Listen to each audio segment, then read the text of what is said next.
We're gathered here to remember and continue to bear witness to a horror beyond a tragedy. The devastation of Manila at the end of World War II is unimaginable. The loss of human life, the tens of thousands who died here, is a loss that is incalculable. It is proper that we commemorate this every year, that we keep the memory of that horror going this past year, 2023. In the course of a few short months, joint Coast Guard exercises were conducted by the Philippines, the United States, and Japan. That same month, there was a trilateral discussion of joint security between the national security advisors of the Philippines, the US, and Japan. 3 months later, it was a meeting of our respective Secretaries of State, Secretaries of Foreign Affairs, and Minister of Foreign Affairs. Of all the things that are perhaps most unthinkable after 1945, after that battle, is that combatants would be standing in this world, shoulder to shoulder, building a partnership, intertwined with each other as friends. Thank you very much, John, for that short message. Now that will be followed by another short message from Naoko Jin, the founder of Bridge for Peace, representing the Japanese side of it. Magandang umaga po. Good morning, ladies and gentlemen. It is my honor to come back here after the pandemic. I arrived from Japan yesterday. I'm a Japanese who invaded the Philippines. So today, I would like to talk about two things.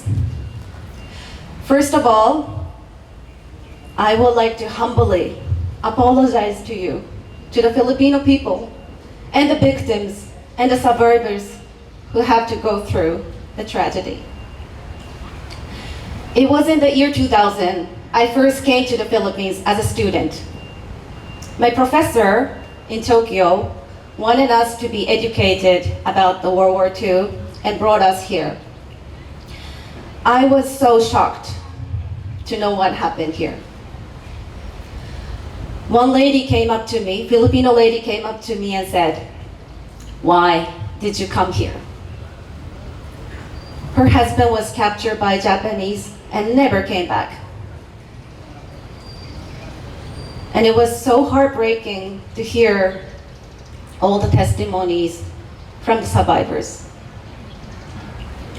So I feel so sorry that the Japanese embassy is not here today. And I cannot represent the Japanese government, but I would like to apologize to you as a Japanese who invaded.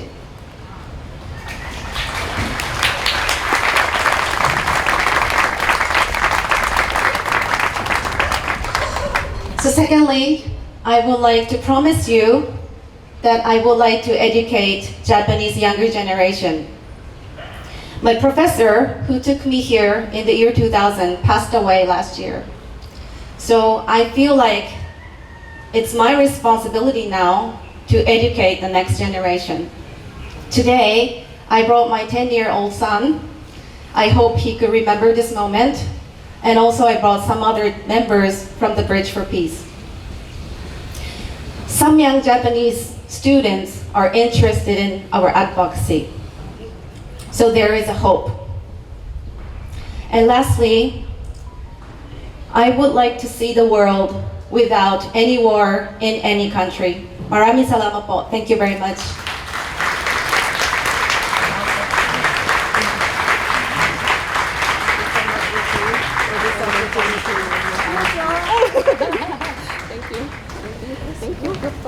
Thank you very much, Naoko, for that heartfelt message.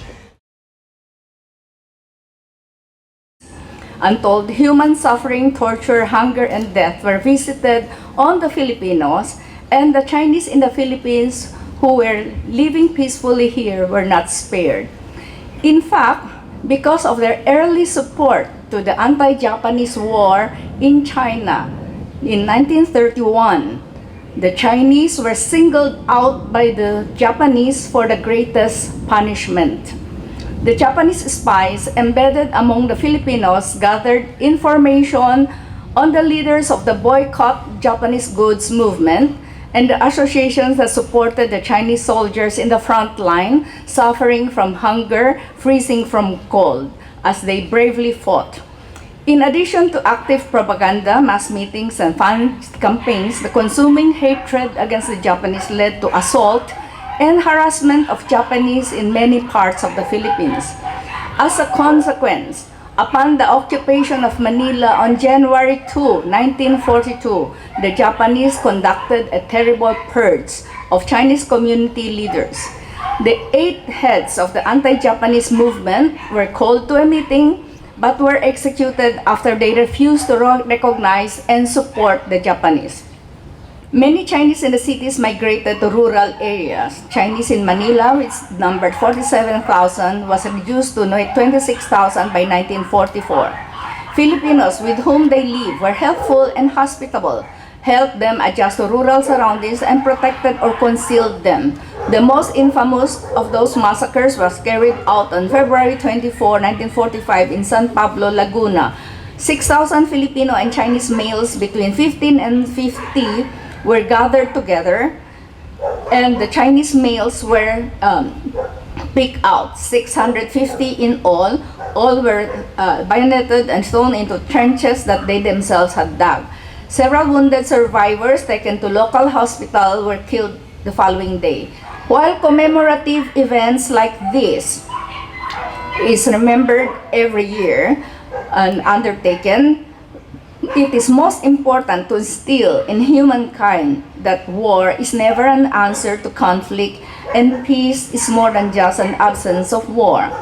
We honor our heroes, we remember our history, especially the atrocities and tragedies spawned by the war, so that the wars of our fathers will never again be visited on our future generations. Maraming salamat po. Thank you. 谢谢.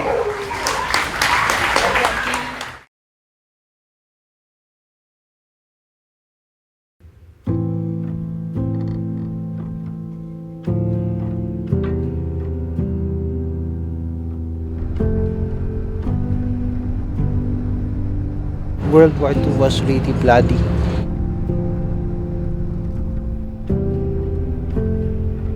What happens is that the Japanese, they entrenched themselves here, the Japanese military. This was used by the Japanese Kempetai, or the Japanese military police then. And so what happens is that the Japanese are entrenched inside. When the Americans come in from the outside, fighting turns really fierce. And then it was so fierce, it was soon obvious the Americans could not get in and the Japanese could not get out. So because it was a stalemate, the Americans, they put their artillery beyond the walls and then they blast the place. So practically everything was destroyed.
ね、恥ずかしさといえばやっぱ現地の方がそれを求めていらっしゃるので、それに私たち民間というか NPO 法人が応えることはやっぱりどうしてもできないので、皆さん、なんて言うんでしょう、忘れない、許すでも忘れない、なのでそのためには日本政府からの謝罪が欲しいっていうのは今回はあまり出なかったですけど、ほぼ毎年のようにどなたかが言ってらっしゃったので、今まで戦争体験者の聞き取りと取材をずっとしていたんですけれども、それらの声を日本全国に届けていきたいなと思ってます。やっぱりどうしても東京とか関西とか都市部でこういう授業をすることはあるんですけど、なかなか地方まで回れてないので、日本全国若い人は知ってるっていうような状態にするのが夢です。もともとこの、スタディツアーに参加した経緯というのが、日本の、加害国としての側面を探すためといいますか、学ぶためでした。日本ではいわゆる、原子力、爆弾であったりとか、他には、沖縄戦、あと空襲などの被害国としての側面を多く教育されてきたように感じます。